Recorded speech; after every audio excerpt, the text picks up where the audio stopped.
WhatsApp guys, कैसे हो आप सब। So I hope you all are fine. तो हम लोग अपने 7th chapter profit loss and discount पे थे एंड उसके LOD1 के क्वेश्चंस कर रहे थे। सो 25 तक हम ऑलरेडी कर चुके हैं। अब हम करने चाह रहे हैं from question number 26। So let's read. For question 25, if subsequently in 2020 the cost of material, labor and overhead increased by 10%, 10% and 20% respectively, calculate the cost of manufacturing in 2020। तो उसके लिए पहले हमें क्वेश्चन नंबर 25 पहले समझना पड़ेगा। क्या बोला था क्वेश्चन नंबर 25 में? कॉस्ट ऑफ प्रोडक्शन दे रखी है हमें शर्ट की 2019 में 2200। सो अभी 2019 का सिनेरियो हम लिख लेते हैं। कॉस्ट प्राइस है 2200 एंड ये जो कॉस्ट प्राइस है ना, ये डिवाइडेड है मटेरियल, लेबर एंड ओवरहेड में 4:5:2 के रेशियो में। ठीक है। अब if the shirt is marked at a price that gives a 10% profit on the component of price accounted for by labour. अब इसमें प्रॉफिट हमें बताया गया था कि 10% था लेबर की कॉस्ट पे, लेकिन उसका भी यूज़ नहीं है, तो हम डायरेक्ट अब 26 क्वेश्चन पे आते हैं। अब क्या बोला है, सब्सिक्वेंटली क्या होता है 2020 में, the cost of material, labour and overhead जो होता है वो 10%, 10% एंड 20% से बढ़ जाता है। अब calculate the cost of manufacturing in 2020। Total cost of manufacturing निकालनी है, दैट्स इट। तो पहले हम इस सिचुएशन में मटेरियल, लेबर एंड ओवरहेड की कॉस्ट निकालते हैं, जो कि 2019 में था, मतलब 25th क्वेश्चन। सो मटेरियल में हमें कितना लगा, 4 अपॉन कितना, टोटल कितना है, 4 + 5 is 9, 9 + 2 is 11। So 4/11 multiplied by 2200 कितना आया, 200। 4 2 ज़ार 800। सो मटेरियल था हमारा 800 की कॉस्ट का एंड लेबर कितना है, 5/11 इंटू 2200, ये आ जाएगा 200, 1000। ठीक है। एंड ओवरहेड पे कितना, 2/11 into 2200। So 11 times 200, 200 times 2 is 400। तो हमें पता चल गया जो कॉस्ट प्राइस थी 2200 की, वो मटेरियल, लेबर एंड ओवरहेड में डिवाइडेड थी। कैसे कैसे, 800, 1000 एंड 400 के बराबर। ठीक है। अब बोला है 26 क्वेश्चन में 2020 में क्या होता है, 2020 में मटेरियल जो है उसकी कॉस्ट 10% से बढ़ जाती है। तो पहले 800 थी, अब 10% से बढ़ गई, तो 10% 800 का कितना होता है, 80 रुपये।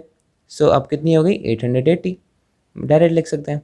एंड लेबर कितनी हो गई, लेबर भी 10% से बढ़ी है, तो 1000 का 10% 100 रुपये होता है, तो कितनी हो गई, 1100, है ना। एंड ओवरहेड कितना हो गया, ओवरहेड कितने से बढ़ा है, 20% से। सो 400 का 20% कितना होता है, 80 रुपीज़। सो 400 + 80, 480 रुपीज़ आ गया आपकी इसकी कॉस्ट। बस यही पूछा था, calculate the cost of manufacturing इन 2020। 2020 में कॉस्ट ऑफ मैन्युफैक्चरिंग कितनी आई, इनका सम कर दो। 880 + 480, 800, 400, 1200, 1280, 1200, 1360, 1460, 2460 आएगा आपका इसका टोटल। बस यही पूछा था। This is your answer, option number B, 2460। Now question number 27. What should be the new marked price if the criteria for profit is to remain the same as for question number 25 above? तो अब यही question number 25 से ही linked है। क्या बोला है कि अब प्रॉफिट कितना होगा, इतना हमने कर लिया, ये हमारी कॉस्ट प्राइस निकल गई 2460। अब ये बोल रहे हैं प्रॉफिट कितना होगा अगर क्राइटेरिया वही है प्रॉफिट निकालने का। प्रॉफिट के क्राइटेरिया क्या था, 10% profit on the component of price accounted for by labour. Labour पे जितनी कॉस्ट पड़ रही थी ना उसका 10%। सो प्रॉफिट अब कितना हो गया, 10% ऑफ कितना, लेबर पे हमने किया था 1100। सो ये आ गया 110 रुपये, ये हमारा प्रॉफिट है। एंड कॉस्ट प्राइस हमने निकाली थी 2460। एंड हमसे पूछा क्या है, what should be the new marked price. So क्योंकि डिस्काउंट तो दिया नहीं है मार्क प्राइस पे, तो सेलिंग प्राइस ही हमारी मार्क प्राइस हो गई। So mark price is equal to same as selling price, and selling price क्या होती है, cost price plus profit. So cost price is 2460 plus profit is 110, तो ये हो जाएगा 2570 rupees. This is your answer, option number B. Now question number 28. Two mobile phones were purchased at the same price, One was sold at a profit of 30% and the second was sold at a price which was 2500 less than the price at which the first was sold.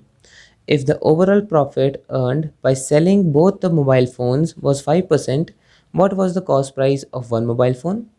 ठीक है, तो यहाँ पर question बोला है to mobile phones थे वर purchase at the same price के। ठीक है, सो कॉस्ट प्राइस में मान लेता हूँ फर्स्ट वाले का एक्स है एंड सेकंड वाले का भी एक्स रुपीज़ है।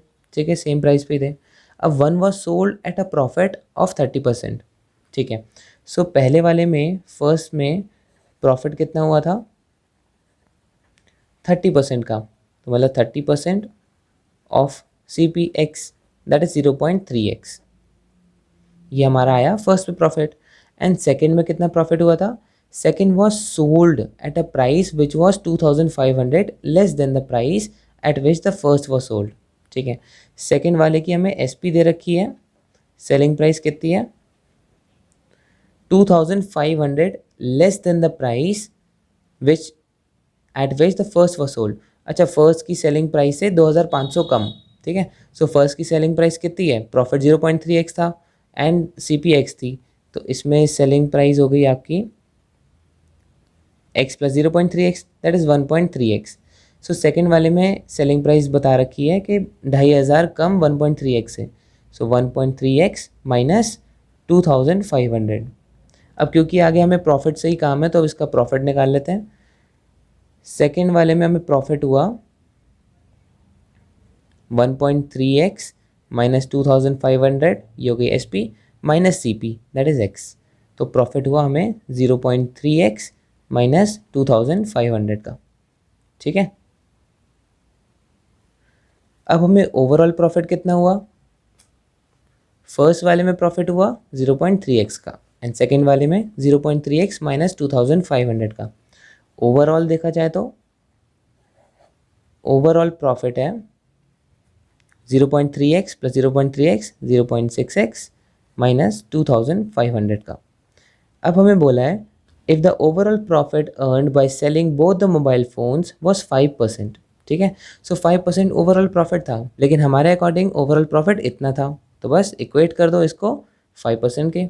सो 5% of what, of mobile phones both the mobile phones, तो एक की कॉस्ट है x रुपीज़ तो दो की कॉस्ट 2x हो गई है ना, सो 5% ऑफ 2x दैट्स इट। इसी को सॉल्व कर लो, सो 5 2 ज़ा 10 एंड इससे एक ज़ीरो कैंसिल हो जाएगा एंड एक 10 इसमें मल्टीप्लाई कर देते हैं that is 6x minus 25,000 is equal to x।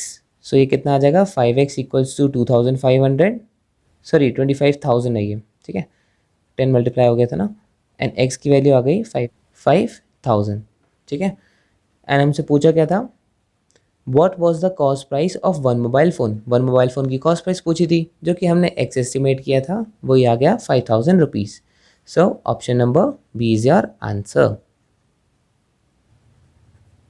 Now question number 29. A sold an article for 8,000 and incurred a loss. Had he sold the article for 9,800, his gain would have been twice the amount of loss. At what price should the article be sold to earn 20% profit?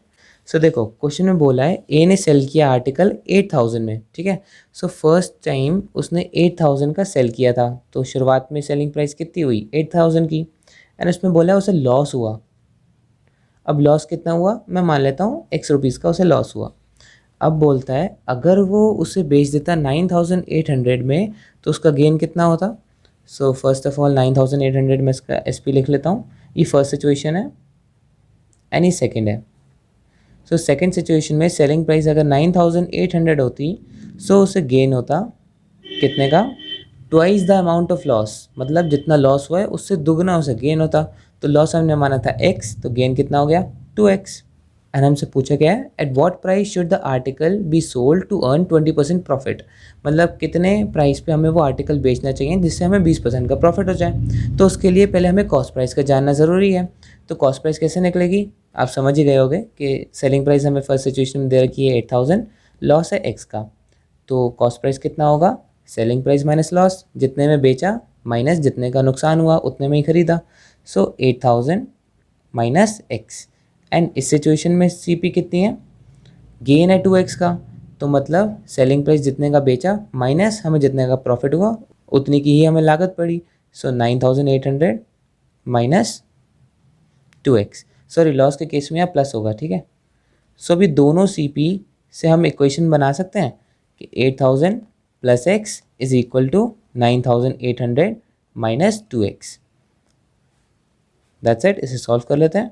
3x is equal to, ये इधर जाएगा 1800 and x is equal to 1800 divided by 3, that is x की value आ गई 600 and cost price कितना हो गया 8000 plus x, मतलब 8000 प्लस 600, दैट इज 8600 आ गई हमारी कॉस्ट प्राइस। अब क्या पूछ रहे हैं, eight what price should the article be sold, कितने में बेचें, मतलब सेलिंग प्राइस पूछ रहे हैं, टू अर्न 20% प्रॉफिट, 20% प्रॉफिट कमाने के लिए। सो प्रॉफिट कितने का हो गया 20% of cost price, that is 1720। बस अब सेलिंग प्राइस निकाल लो। सेलिंग प्राइस कितनी होती है, कॉस्ट प्राइस प्लस प्रॉफिट, मतलब 8600 प्लस 1720। सो ये कितना हो जाएगा 9320, 10320, ठीक है। That's it, this is your answer, option number C. Now question number 30. The cost price of 40 oranges is equal to the selling price of 30 oranges. Find the percentage profit. तो ये तो बहुत इजी क्वेश्चन है। क्या बोला है, 40 oranges का cost price equal है सेलिंग 30 ऑरेंजेस के सेलिंग प्राइस के, ठीक है। सो हम कॉस्ट प्राइस एक ऑरेंज का मान लेते हैं एक्स, जो कि कॉस्ट प्राइस एक ऑरेंज की, और सेलिंग प्राइस हम मान लेते हैं वाई। बस इक्वेशन बना दो। सो 40 ऑरेंजेस की कॉस्ट प्राइस मतलब 40x, ये इक्वल है सेलिंग प्राइस ऑफ 30 ऑरेंजेस, मतलब 30y के इक्वल है। That's it. तो सेलिंग प्राइस हम कॉस्ट प्राइस के रिलेशन में लिखेंगे, मतलब y की वैल्यू कितनी आ जाएगी 40/30x, मतलब 4/3x। अब पूछा क्या है, find the percentage profit, profit percentage पूछा है, तो पहले प्रॉफिट ही निकाल लेते हैं। प्रॉफिट कितना होता है, selling price minus cost price. Selling price है हमारी y माइनस कॉस्ट प्राइस है कितनी x। सो y को हमने चेंज कर लिया x में, मतलब 4/3x माइनस एक्स। सो 3 LCM 4x माइनस 3x आ जाएगा, that is x। So x/3 आ गया हमारा प्रॉफिट। अब परसेंटेज प्रॉफिट निकाल दो। परसेंटेज प्रॉफिट का formula profit upon CP into 100। So profit is x/3 divided by cost price is x into 100। x से x cancel हो गया, 1 नीचे आ जाएगा, सॉरी 3 नीचे आ जाएगा। सो 100/3 ये आ जाएगा 33.33%। That's it, option number C is your answer. तो ये तो बहुत ही ईजी क्वेश्चन था। So that is it for the video. I hope आपकी समझ में आया होगा। कोई भी प्रॉब्लम हो तो उसे कमेंट सेक्शन में पूछ लेना। एंड अगर वीडियो अच्छी लगी so do not forget to like, share and subscribe to our channel. And thank you so much for watching.